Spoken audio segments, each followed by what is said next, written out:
Welcome students. Today we are going to continue with our direct and indirect speech. In the part 1, this will be the second video. So in the part 1 of the direct and indirect speech video, हम लोगों ने कुछ पढ़ाई की थी, तो उनको थोड़ा सा यहाँ पे हम रिवीजन करके आज के टॉपिक में हम लोग चले जाएंगे। जो लोग पहला वाला नहीं देखी हो वो लोग सर्च करके पहला वाला मेरा वीडियो देख सकती हो। I think it was interesting enough.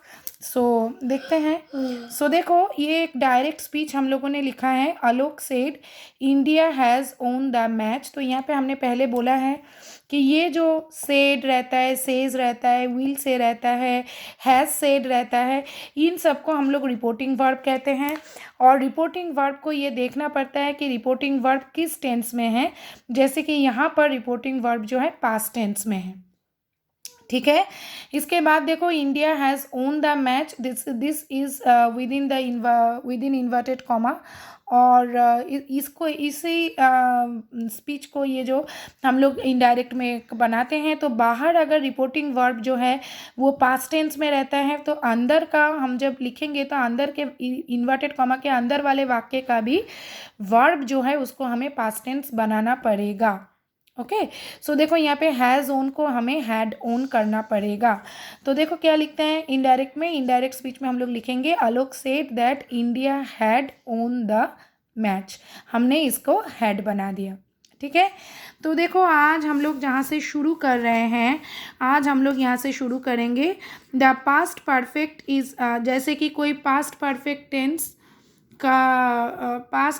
Tense का अगर कोई वाक्य होता है तो देखो यहाँ पर क्या होता है। जब हम लोग ये जानते हैं, यहाँ पे देखो हम लोगों ने क्या पढ़ा था, थोड़ा सा आगे का दिन में जाते हैं हम। फर्स्ट वीडियो का ये हम लोग कंप्लीट किए थे, लेकिन देखो जब हम लोगों के यहाँ पे जब रिपोर्टिंग वर्ब जब पास्ट टेंस में रहता है और अंदर वाला वाक्य में प्रेजेंट टेंस रहता है, तो हम उसका पास्ट टेंस करके लिखते हैं, जैसे अभी हम लोगों ने देखा। लेकिन अगर रिपोर्टिंग वर्ब पास्ट टेंस में है और यहाँ पर देखो इन्वर्टेड कॉमा, मैं थोड़ा जूम करती हूँ, देखो इन्वर्टेड कॉमा में अंदर में जो वाक्य हैं, जैसे यहाँ पे देखो सतीश सेड, तो सेड है रिपोर्टिंग वर्ब और सेड देखो है पास्ट टेंस में। तो यहाँ पर देखो क्या है, विवेक केम वेरी लेट। अब ये जो अंदर वाला जो वाक्य, इन्वर्टेड कॉमा के अंदर वाला जो वाक्य है, वो भी देखो यहाँ पे पास्ट टेंस है। This is not a present tense, वो भी देखो एक पास्ट टेंस है, this is not a present tense. तब हमें क्या करना पड़ेगा, अगर प्रेजेंट टेंस रहता है तो हम उसको पास्ट टेंस बना देते हैं, ये तो हम लोगों ने सीखा है। लेकिन अगर पास्ट टेंस ही रहेगा तो उसको हमको क्या करना है, अगर पास्ट टेंस ही रहेगा तो उसको हमें क्या करना है, देखो तब हम क्या करते हैं, पास्ट परफेक्ट टेंस यानी हैड लगा के हमको लिखना पड़ेगा। हैड लगाना है और यहाँ पर जो वर्ब होगा उसका थर्ड फॉर्म लगाना है। ये पास्ट टेंस है ना, तो इसका ओरिजिनल वर्ब क्या है, कम। कम से हम लोगों ने पास्ट टेंस बनाया केम और पास्ट पार्टिसिपल हो जाएगा कम, काम केम कम। तो ये जो थर्ड फॉर्म है, पास्ट पार्टिसिपल वाला फॉर्म है, उसको हम लोग लिखेंगे हैड के बाद। ये नियम है, हैज़ हैव हैड जब हम लोग लगाते हैं तो इसके बगल में हम लोग third form of the verb लगाते हैं। वाज के बाद भी हम लोग third form of the verb लगाते हैं। ओके। तो ये हम लोगों का लिखने का नियम है। तो देखो यहाँ पर the teacher said the bell rang in time. अब सेड भी पास्ट टेंस है और रैंग भी पास्ट टेंस है, तो क्या लिखेंगे, the teacher said that the bell. हमने कहा था अगर पास्ट टेंस रहेगा तो हैड लगा के परफेक्ट लगा के करना है, परफेक्ट बना के, सॉरी, तो हैड रंग, क्योंकि रैंग का थर्ड फॉर्म है रंग, तो हैड रंग इन टाइम। ओके। तो इस तरह से वाक्य दिया रहेगा, तो हम लोग को क्या करना है, हम लोग यहाँ पे सीखें कि अगर अंदर के वाले वाक्य में भी पास्ट टेंस और रिपोर्टिंग वर्ब भी पास्ट टेंस, तो हमें पास्ट परफेक्ट यानी इस तरह से लिखना है। नाउ यू सी, अगर ये अंदर वाला वाक्य में हम लोग तो यहाँ पे हैड लगा के लिख रहे हैं, लेकिन अगर अंदर वाला वाक्य में हैड ऑलरेडी दिया गया, तो जैसे देखो Ashish said the bell had already gone, तो ये तो ऑलरेडी हैड लगा के लिखा गया है। अगर सिंपल पास्ट टेंस है तो हम हैड लगा के लिख रहे हैं, लेकिन अगर ऑलरेडी हैड ही दिया गया हो तो क्या करेंगे, तो हम कोई चेंज नहीं करेंगे। देखो Ashish said that the bell had already gone, तो हम कोई चेंज नहीं करेंगे। No change. ओके, अब देखो शैल और विल रहता है तो उसको हम लोग किस में चेंज करते हैं। देखो शैल और विल को करते वक्त हम लोग पास्ट टेंस बनाते हैं तो वुड में चेंज करते हैं। मे अगर रहता है तो हम लोग माइट में चेंज करते हैं। कैन रहता है तो हम लोग कुड में चेंज करते हैं, यानी इनका पास्ट टेंस हम लोग बना देते हैं। जैसे देखो डायरेक्ट में ही said it may rain in the evening, it may, तो हम लोगों ने सीखा मे को क्या करेंगे, माइट। तो पास्ट टेंस है ना, तो इसीलिए ये सारा चेंज हो रहा है। अगर यहाँ पे पास्ट टेंस की जगह प्रेजेंट टेंस या फ्यूचर टेंस रहेगा, जैसे सेज या विल से, ऐसा कुछ रहेगा, तो हम लोग यहाँ पे कोई चेंजेस नहीं करेंगे। ये मैंने पहले पार्ट में बताया है, ठीक है। तो देखो यहाँ पर he said it may rain in the evening, तो he said that it might rain in the evening. May को हमने माइट बना दिया, it might rain in the evening. Okay, अब देखो the teacher said some boys will stay back. अब said है past tense, तो यहाँ पे विल स्टे, तो इसको तो मुझे पास्ट टेंस करना पड़ेगा। देखो क्या करते हैं, the teacher said that some boys, will का हम लोगों ने क्या सीखा है, वुड, तो the teacher said that some boys would stay back. Okay, अब देखते हैं नेक्स्ट नियम। नेक्स्ट नियम, उसके पहले देखो मैं तुम लोगों को एक चार्ट, ये फर्स्ट वीडियो में भी मैंने दिखाया था, अब फिर से मैं दिखा रही हूँ दिस चार्ट। देखो क्या हो जाता है, अगर says, is saying, has said ऐसा रिपोर्टिंग वर्ब है तो कोई चेंज नहीं होता है। व्हेन वी हम इनडायरेक्ट बनाते हैं तो विल से रहेगा तब भी कोई चेंज नहीं होगा, लेकिन सेड रहेगा तो चेंज हो जाएगा। जैसे देखो हम लोग प्रेजेंट टेंस को पास्ट टेंस बनाते हैं, पास्ट टेंस दिया रहेगा तो हैड और हैड लगा के पास्ट परफेक्ट बना के लिखना पड़ेगा, और हैड वाला ही दिया रहेगा तो कोई चेंज नहीं होगा, जैसा दिया रहेगा वैसे ही लिखेंगे। उसी तरह से देखो अगर ईज के साथ आईएनजी दिया रहेगा तो उसको वाज के साथ आईएनजी कर देंगे, वाज के साथ आईएनजी दिया रहेगा तो उसको हैड बीन लगा के आईएनजी लिख देंगे। जैसे मान लो कि अगर हम एक बोले कि Rama said she was playing, Rama said बोल के इन्वर्टेड कॉमा के अंदर अगर हम लिखें शी वॉज प्लेइंग, तो हम लोग ये लिखेंगे कि Rama said that she was playing, है ना, तो वॉज प्लेइंग को देखो हम लोग हैड बीन प्लेइंग, इस तरह से हम लोग बना के लिखेंगे। ओके, और अगर हैड बीन प्लेइंग ही दिया रहेगा तो जैसे हैड के लिए कोई चेंज नहीं, तो यहाँ पे भी हम लोग कोई चेंज नहीं करेंगे। शैल और विल जो है वुड में होगा, कैन कुड में होगा, मे माइट में होगा, ठीक है।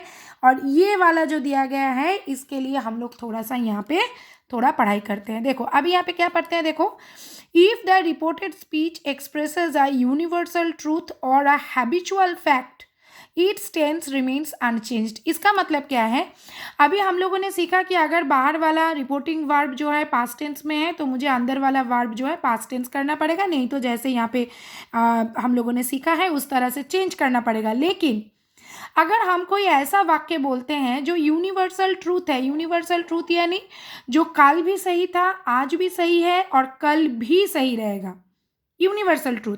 जैसे कि देखो the earth revolves round the sun, धरती जो है सूरज के चारों तरफ घूमती है, रिवॉल्व्स चारों तरफ घूमती है, तो ये तो कल भी करती थी, आज भी करती है और आगे जितना दिन धरती रहेगा, सूरज रहेगा, तब तक करते रहेंगे।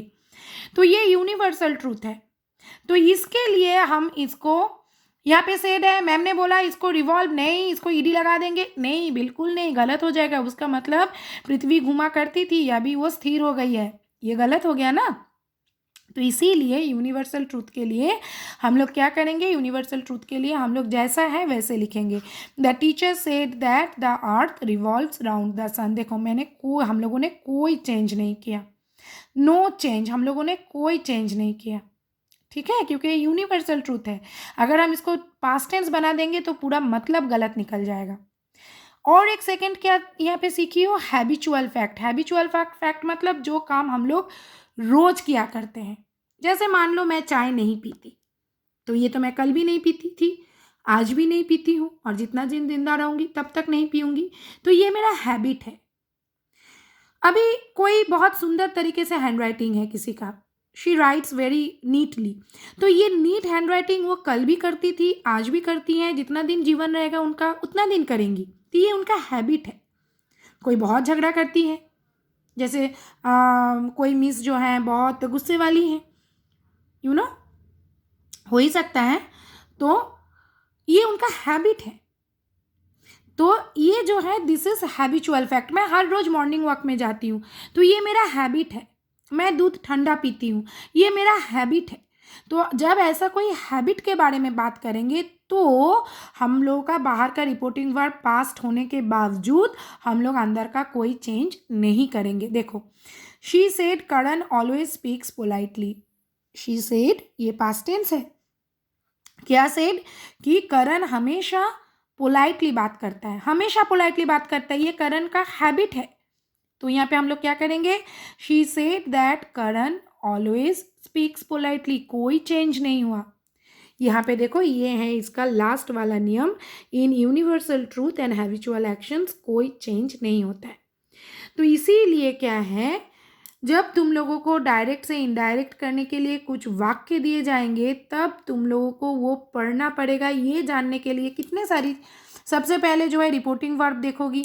जैसे यहाँ पर देखो, जैसे देखो यहाँ पर, ये मैंने पहले ही फर्स्ट वीडियो में मैंने ये करने को भी दिया था तुम लोगों को। यहाँ पर देखो रिपोर्टिंग वर्ब है सेज। तो अगर ये सेज है या विल से है तो हम लोग जान गए कि हमें तो अंदर वाला कोई चेंज नहीं करना है। लेकिन अगर बाहर वाला पास्ट टेंस है, सेड है, तो हमें अंदर वाला चेंज करना पड़ेगा। तो हमें देखना पड़ेगा कि क्या है। और अगर अंदर वाला भी पास्ट टेंस है तो मुझे हैड लगाना है, अंदर वाला हैड लगा है तो कोई चेंज नहीं। और ये भी समझना पड़ेगा कि ये अंदर वाला वाक्य कोई यूनिवर्सल ट्रूथ या हैबिट तो नहीं है। तो हमें बाहर के बावजूद, हमें बाहर पास्ट टेंस के बावजूद हमें यहाँ पे फिर चेंज नहीं करना है। तो इन सारी बातों को तुम लोग ध्यान रखोगी। इसके बाद देखो हम लोग थोड़ा और आगे बढ़ते हैं, ज़्यादा लंबा नहीं करेंगे वीडियो को, बाकी हिस्सा जो है हम लोग नेक्स्ट वीडियो में बनाएंगे। लेकिन ये वाला थोड़ा सा कर लेते हैं कि देखो किस तरह से प्रोनाउंस और पॉजिटिव एडजेक्टिव को हम लोग चेंज करते हैं, किस तरह से। देखो यहीं पे एग्जांपल है, देखो, I said I have done my work. मैंने कहा, आई माने मैं, आई पर्सन, मैंने कहा कि मैंने अपना काम किया, I have done my work. तो जब हम इसको चेंज करेंगे इनडायरेक्ट में, देखो ये तो पास्ट टेंस है तो मुझे ये भी पास्ट टेंस बनाना पड़ेगा। देखो, I said that I had done my work, कोई चेंज नहीं हुआ। आई माई, देखो यहाँ पे एकदम सेम रह गया। देखो next, you said I have done my work. अब देखो ये यू जो है यानी तुम कह रही हो, तुम कह रही हो मैंने अपना काम किया, तुम कह रही हो मैंने अपना काम किया, यानी तुम बोली हो। यहाँ पे आई मतलब क्या? ये स्पीकर। आई मतलब क्या? इन्वर्टेड कॉमा के अंदर आई मतलब क्या? स्पीकर। तो स्पीकर यानी कि यहाँ पे जैसे मैं ही स्पीकर थी और मैं ही कह रही हूँ कि मैंने अपना काम किया, तो इसीलिए इसका कोई चेंज नहीं हुआ। लेकिन यहाँ पर देखो, यू यानी कि तुम कह रहे हो कि मैंने अपना काम किया। तो इसको जब हम लोग इनडायरेक्ट बनाएंगे तो जैसा अगर हम हिंदी में सोचते हैं तो क्या होगा? तुमने कहा कि तुमने अपना काम किया, ठीक है, तुमने कहा ना, तो ये आई तो तुम हो गई। तो देखो ये क्या हुआ है, यू सेड दैट। देखो यहाँ पे आई किस में चेंज हो गया? यू। यानी अगर स्पीकर यू रहता है तो अंदर का आई यू में चेंज होता है और माई योर में चेंज होता है। क्या क्या समझे? अगर स्पीकर आई है तो इन्वर्टेड कॉमा के भीतर का आई और माई में कोई चेंज नहीं होता है। अगर स्पीकर यू है तो I is change to you and my your. You said that you had done your work. Next, he said I have done my work. He माने वो या उसने क्या कहा कि I have, उसने अपना काम किया, I have done my work, मैंने अपना काम किया। वो कहा मैंने अपना काम किया। थर्ड पर्सन हो गया ये फर्स्ट पर्सन, ये सेकंड पर्सन, ये थर्ड पर्सन। ये थर्ड पर्सन है तो थर्ड पर्सन अगर रहेगा यानी ही रह सकता है, शी रह सकता है, किसी का नाम रह सकता है, कोई बात नहीं।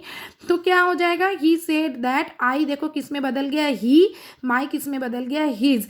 अगर यहाँ पर शी रहता तो आई किस में बदल जाता? शी। और हिज किस में माई किस में बदल जाता? हर। बदल जाता हर में, ठीक है। तो इसके हिसाब से तुम लोग इसको करोगी। वेरी इंटरेस्टिंग और बहुत ध्यान से इसको देखो, ठीक है। अभी मैं तुम लोगों को एक एक्सरसाइज दिखाती हूँ, ठीक है। I am doing it from particular grammar book, लेकिन तुम लोग किसी भी ग्रामर बुक से कर सकती हो। लेकिन ये वाला जो है, मैं ये 6 तुम लोगों को दिखा रही हूँ, ये वाला कॉपी में करने की ज़रूर कोशिश करना। अगर कोई पर्टिकुलर कुछ नहीं आता है तो कमेंट्स में लिख के बता सकते हो स्टूडेंट्स, तो मैं ज़रूर रिप्लाई करने की कोशिश करूँगी तुम लोगों को, ठीक है। कोई पर्टिकुलर अगर तुम लोगों को नहीं आता है तो, ठीक है। एक और छोटा सा वाक्य हम लोग आज के लिए देख लेंगे, वो है देखो, विजय सेड टू मी। यहाँ पर देखो खाली स्पीकर था, कोई लिसनर नहीं था, मतलब किसको कहा जा रहा है नहीं था।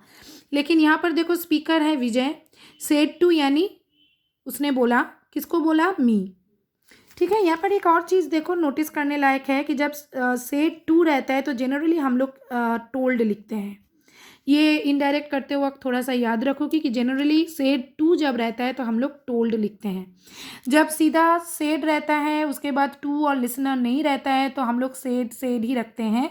लेकिन अगर सेड टू रहेगा तो हम लोग उसको टोल्ड लिखते हैं। अब देखो, विजय सेड टू मी, विजय ने तो कह दिया, किसको कहा, मुझे। You have done your work, तुमने अपना काम किया। तो यहाँ पे ये तुम कौन हो, यानी मैं, मी, फर्स्ट पर्सन मी। तो जब लिसनर के जगह में मी रहेगा तो अंदर का यू और योर किस में बदलेगा, देखो, Vijay told me that I had done my work, Vijay ने मुझसे कहा कि मैंने अपना काम किया था। हैव यहाँ पे सेड है पास्ट टेंस, तो इसीलिए हैव हैड में बदल गया, और मी है इसलिए यू और योर, आई एंड माई में बदल गया। So this is very very important, क्या, वेरी वेरी इम्पॉर्टेंट। नेक्स्ट देखो, थोड़ा सा 2 और वाक्य करेंगे आज के लिए। विजय सेड टू यू, ये हो गया सेकंड पर्सन। अभी विजय ने तुमसे कहा, second person, you have done your work. तो यहाँ पर देखो, जब लिसनर के जगह सेकंड पर्सन यानी यू रहता है तो देखो हम लोगों का कोई चेंज नहीं होता है। विजय टोल्ड यू, यहाँ पे सेड टू है, मैंने पहले ही कहा था, told you that you had done your work, have had में बदल गया, you had done your work. जब सेकेंड पर्सन रहेगा, यू रहेगा, तो इन्वर्टेड कॉमा के भीतर का यू और योर में कोई चेंज नहीं होता है। अभी देखो आ गया third person, Vijay said to him, इसके जगह हर भी हो सकता था, विजय सेड टू हिम या फिर हर भी हो सकता है, यानी third person. You have done your work, तो थर्ड पर्सन में कैसे चेंज होता है, देखो, विजय टोल्ड हिम, अगर यहाँ पे हर रहता तो ऑफकोर्स हर, दैट हिम है तो ही, हर है तो शी, इस तरह से बदल जाता है। देखो, he had done his work या फिर she had done her work। Okay, so video थोड़ा ज़्यादा ही लंबा हो रहा है, अभी हम लोग और नहीं बढ़ेंगे। हम ये वाला एक्सरसाइज भी तुम लोगों को थोड़ा सा क्लोजअप दे रहे हैं। बाहर में मी है, बाहर में यू है, रूपाली यानी थर्ड पर्सन, टॉम यानी थर्ड पर्सन, मी यानी फर्स्ट, देम यानी थर्ड। इसको सोच के अंदर का जो है तुम लोग चेंज करोगी, करने की कोशिश करोगी। कोई पर्टिकुलर सवाल अगर नहीं कर पाओगी तो कमेंट सेक्शन में ज़रूर बताना स्टूडेंट्स, और मैं ज़रूर रिप्लाई करने की कोशिश करूँगी।